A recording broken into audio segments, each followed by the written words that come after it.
뉴스 신세계 오늘도 헬마우스 임경빈 작가와 함께합니다. 어서 오세요. 안녕하세요. 자, 최상목 대행이요. 네.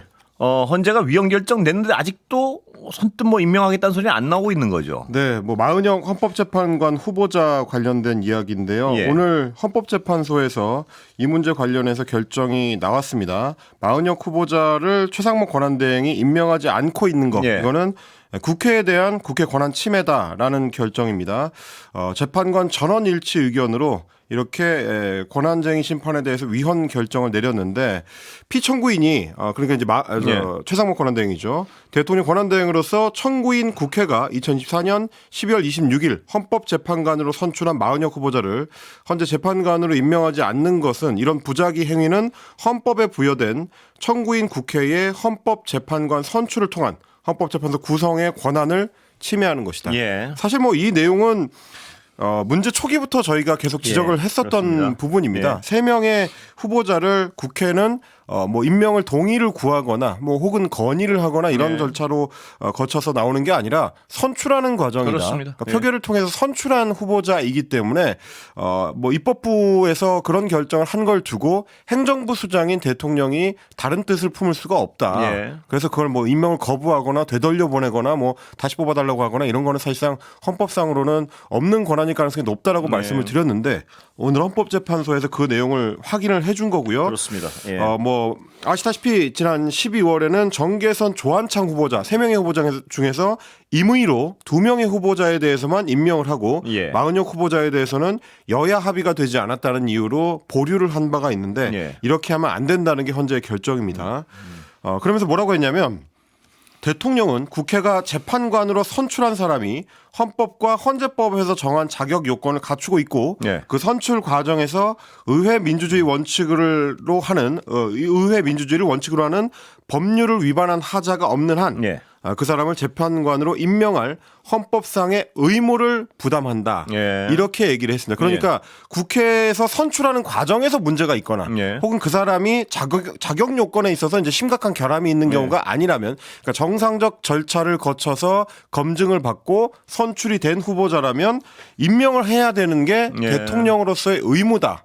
그건 자기가 선택할 수 있는 문제가 예. 아니다. 이런 얘기입니다. 임 작가도 아까 설명했지만 이 자리에서 수차례 그런 어떤 논리를 전달해 드렸습니다. 정치자들한테. 그렇습니다. 어찌 보면 당연한 논리고요. 그리고 헌재 재판관들도 당연한 논리를 다시 확인한 거고요. 그렇습니다. 그런데 문제는 이런 결정이 나왔는데도 아직까지도 반응은 좀 뜨뜻미지근한 것 같습니다. 최상목 권한대행에. 네, 그래서 이제 그 총리실이나 예. 기획재정부 장관실 쪽으로 이제 기자들이 여러 방면으로 접촉을 해봤는데 뚜렷한 얘기는 나오지는 않았고요. 일단 핵심 관계자의 발언에 따르면 헌재의 결정을 존중한다라고는 예. 했는데 그러면서 권한대행이 결정문을 잘 살펴볼 것이다. 이게 무슨 말인가요? 이렇게 이야기를 했습니다. 오늘 오전 10시에 결정문이 나왔기 때문에 살펴보고도 남았을 충분한 예. 시간일 것 같긴 합니다. 왜냐하면 저만 하더라도 오후에 방송을 위해서 1시간도 안 되는 시간 동안에 그냥 쓱 훑어보고 내용 정리까지도 끝냈거든요. 예. 이걸 두고 이제 전문적인 어떤 보좌진까지 붙어있는 대통령 권한대행이 나와 있는 결정문을 훑어보는데 왜 이렇게 시간이 오래 걸리는 것이냐 이런 생각이 좀 들 수밖에 없는 거고요. 그러면서 총리실 관계자가 뭐라고 덧붙였냐면 예. 법적 판단뿐만이 아니라 정무적인 판단도 같이 내려져야 될 문제다.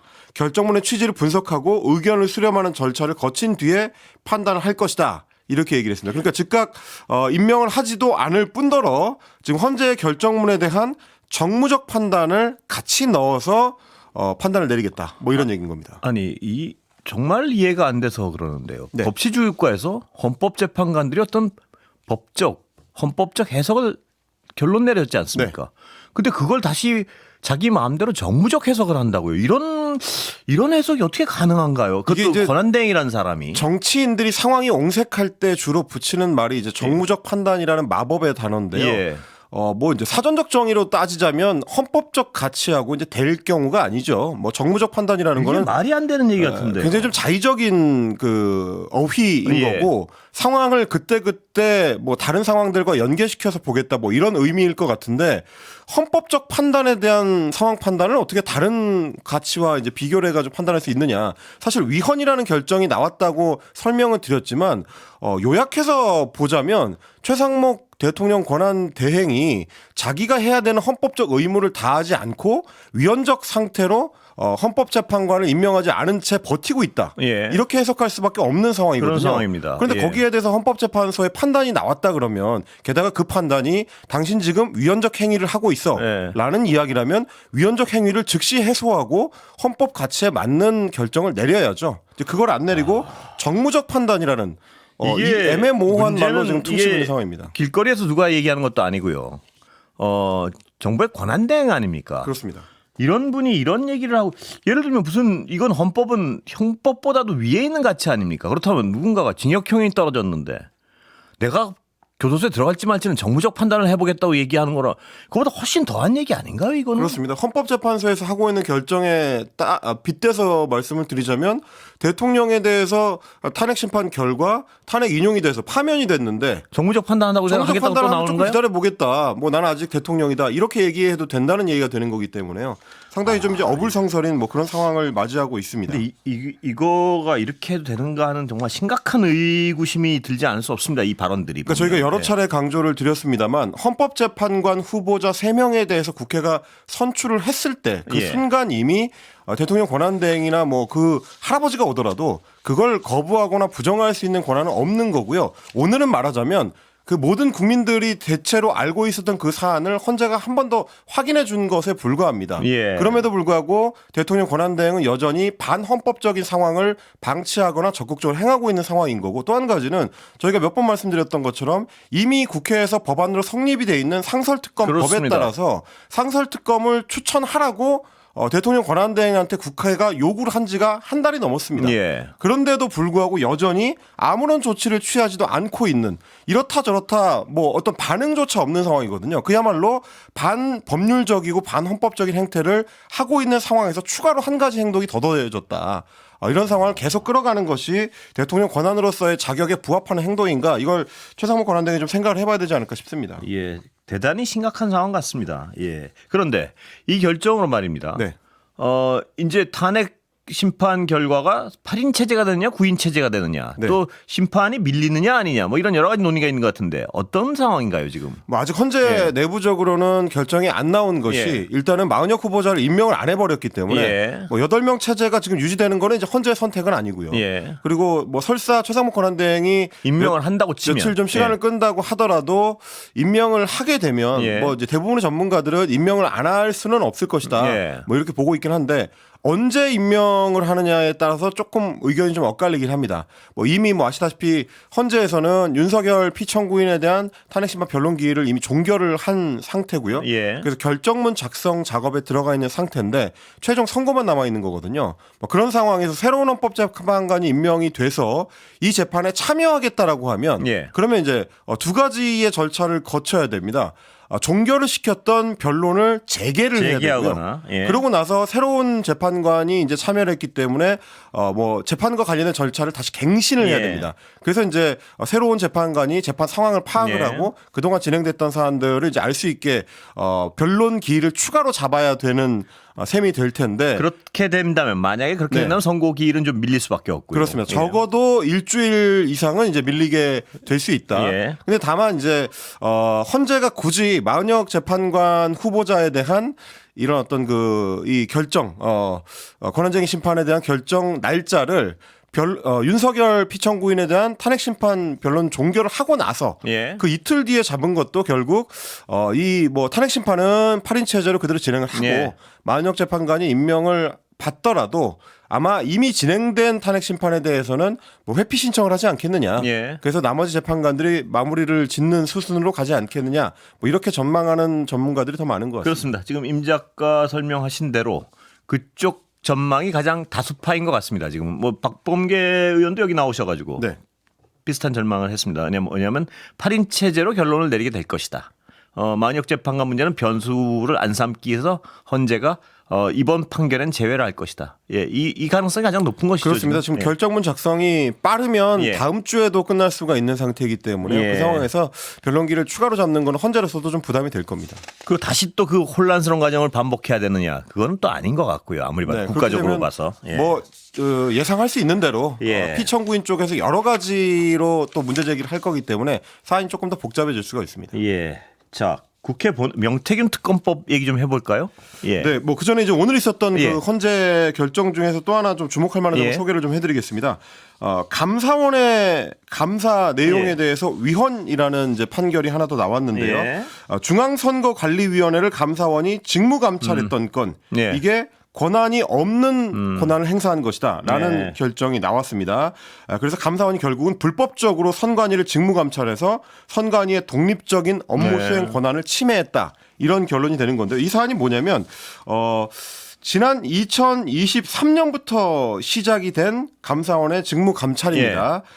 이 2023년 5월에 박찬진 전 선관위 사무총장과 송봉섭 전 선관위 사무차장 등을 비롯해서 선관위 고위 간부들의 자녀가 경력직으로 채용되는 과정에 네. 뭔가 특혜가 있었다라는 의혹이 제기됐었는데 이거에 대해서 감사원이 별도로 이제 직무 감찰을 시작을 했었습니다. 예. 2023년 6월부터 해서 2025년 2월까지 진행이 됐는데 이 감찰에 대해서 선관위는 부당하다라고 이제 주장을 했었습니다. 그래서 뭐 국정조사라든지 국민권익위원회 조사 그리고 수사기관의 수사 뭐 이런 것들에 대해서는 예. 성실하게 임하겠지만 행정부 소속인 감사원이 헌법기관인 선관위를 직무감찰하는 네. 거는 불법이다. 이렇게 주장을 하면서 헌재 권한쟁의 심판을 청구했었고요. 예. 오늘 그 결과가 나왔습니다. 선관위는 헌법상의 행정부로부터 독립되어 있는 독립기관이고 감사원법에 따르면 감사원의 직무 감찰 대상도 될 수가 예. 없다라는 결론입니다. 왜냐하면 이제 행정기관이 아니기 때문에 대통령 직속기관인 감사원의 감사 대상이 될 수 없다라는 얘기고요. 이거는 국회라든지 법원이라든지 헌법재판소 같은 직무감찰의 대상에서 제외되어 있는 다른 기관들, 다른 헌법기관들과 마찬가지다. 라는 결론이었습니다. 그러니까 만에 하나 선관위 내에 어떤 불법적인 요소나 혹은 뭐 감찰을 받아야 될 만큼의 중대한 요소가 발생을 했다고 하더라도 그건 헌법기관인 선관위 내부적인 감사를 진행하거나 예. 그게 아니라면 적법한 절차에 맞춰서 수사기관의 그렇죠. 수사를 받을 수 있다. 감사원은 해서는 안 된다. 그렇습니다. 예. 감사원은 대통령의 권한 아래에 있는 기관이기 때문에 그거는 행정부가 다른 헌법기관의 권한을 침해하는 게 될 수 있다라는 예. 결론이고요. 이 결론에 따르면 이게 이제 공교롭게도 윤석열 피청구인의 탄핵 심판 결과하고 직접적으로 연계될 수 예. 있는 논리 구조가 들어 있습니다. 예. 윤석열 피청구인의 탄핵 심판에서도 주요 쟁점 중에 하나가 헌법기관인 선거관리위원회에 예. 군대를 보낸 군 병력을 보낸 문제가 예. 있거든요. 뭐 물론 이제 이유로는 부정선거와 관련된 부분을 점검하려고 했다, 뭐 팩트 체크하려고 했다 이런 여러 가지 핑계를 대고는 네. 있습니다만 오늘 나온 헌재의 결론을 비춰보면 네. 다른 일도 아니고 심지어 직무감찰조차도 위헌이라고 판단을 내렸는데 군 병력을 보내서 선관위를 침탈하려고 했었던 네. 시도에 대해서는 당연히 위헌이라는 결론이 나오지 않겠느냐. 그렇습니다. 뭐 이렇게 이제 미루어 짐작할 수 있는 부분인 거죠. 예, 그 윤석열 피청구인의 어떤 재판 과정에서 나온 얘기들을요 보면 나는 이러이러해서 계엄을 했다는 모든 변론은 다 계엄 사유인 게 하나도 없었어요. 보면 그렇습니다. 나는 이래서 계엄을 했습니다라고 주장하는 그 모든 사유가 다 탄핵 사유예요. 보면. 근데 이번엔 또 하나가 또 확인된 것이죠. 뭐 헌재 재판 그 초기에 이야기했던 뭐 야당에 대한 경고성 계엄이었다. 그렇죠. 이것도 그럼- 당연히 이제 위헌적 조치가 되는 예. 거예요. 왜냐하면 이제 헌법상의 비상계엄을 할 수 있는 요건 안에 들어가 있지 않기 때문에 예. 전시 또는 그에 준하는 사변만 가능하거든요. 야당에 대한 경고성은 당연히 계엄 사유가 될 수 없고 그 뒤에 얘기했던 국민을 위한 계몽의 성격이 있었다. 이것도 예. 역시 마찬가지로 헌법에 있는 계엄의 요건이 되지 못합니다. 뭐 이런저런 것들을 다 맞춰봤을 때 뭐 선관위의 부정선거 의혹이라든지 이런 것들도 다 마찬가지로 계엄을 선포할 수 있는 권한 안에 들어가는 이제 조건이 아니기 때문에 조건은 하나도 없었어요. 그런데 제가 궁금한 건 김계일 변호사는 마지막 최후 변론에서까지 개몽됐다고 본인이 주장하면서 그것은 무슨 변호하듯 했는데 그럼 변호의 어떤 기본적인 사유가 안 되는 거 아닌가요? 엄밀히 말하면 뭐 개인이 계몽이 됐든 안 됐든 그것이 이제 헌법재판소에서 이유로 나올 수 있는 대상은 아닐 거고요. 그런 감상은 뭐 제가 비평적으로 말씀드리면 일기에 쓰시는 게 더 맞다 말씀을 드리고 싶습니다. 그렇습니다. 예. 자, 명태균 특검법이요. 자, 명태균 예. 특검법이 오늘 국회 본회의에서 통과가 됐습니다. 재석 의원 274명 중에서 182명의 찬성으로 가결이 됐고요. 예. 반대는 91명, 기권이 1명이 있었습니다. 일단 국민의힘 같은 경우는 오늘 이제 당론을 통해서 반대 표결하기로 했었는데 유일하게 국민의힘 김상욱 의원만 재석해서 찬성표를 예. 던진 상태입니다. 일단 명태균 특검법은 기존에 이미 여러 차례 이제 거부권이 행사됐었던 김건희 특검법 중에서 특히 명태균 씨 관련된 부분을 주로 이제 뽑아내서 예. 따로 특검법을 만든 겁니다. 여기서는 이제 공천 거래 의혹이라든지 예. 그리고 여론조사를 불법적으로 벌였던 의혹, 예. 그리고 이제 각종 선거에 개입했었던 의혹, 국가 주요 정책에 개입했다는 의혹 이런 것들을 수사하도록 돼 있고요. 특별검사에 대해서는 대법원장이 특검 후보자 2명을 추천하는 제3자 추천 제3자 방식을 추천이고요. 택했습니다. 다만 지금 국민의힘에서는 오늘 반대 표결을 당론으로 예. 정했고 본회의에서 통과된 이후에도 최상목 권한대행에게 거부권 행사를 이제 건의하겠다고 한 상태이기 때문에 예. 아마 재의결을 통해서 이루어질 가능성이 높습니다. 예. 그런데 야당에서 명태균 씨의 어떤 녹취를 추가 공개했죠. 오늘 민주당에서 예. 추가 공개한 녹취는 경남도지사 선거에도 김건희 여사가 개입한 정황과 관련돼 있습니다. 예. 일단 들어보시겠습니다. 들어보시죠. 나는 누구인데 그거 한번 죽어야 돼. 사모 전해도 네 그런 일이 없습니다. 네 그거 아닙니다. 네 알겠습니다 사모님 바로 조치를 취하겠습니다. 좋던데. 와. 나라고 총리를 생각하고 아니 그 우리 저 명 선생님이 좀 뭐 한마디 했는 것 같거든요. 저는 도지사 나갈 생각이 전혀 없습니다. 저는 아무 생각 욕심이 없습니다. 저는 사모님 옆에만 있는 게 제 행복입니다. 네. 그래가 사모가 내고 뭘 했잖아. 아유, 윤희호는 욕심 없는 사람이에요. 윤한웅이 뭐라 하려고 했더니 윤한웅이가 제일 많이 알는데 욕심이 없대. 하셨네. 네? 하셨네. 이게 지금 소리가 예, 이제 잘안 들리는데요. 예. 명태균 씨가 지인하고 대화를 하는 도중에 이제 녹음된 내용이기 예. 때문에 소리가 좀 뭉개져서 정확하게 안 들리는 부분이 있는데 설명을 좀 드리자면 예.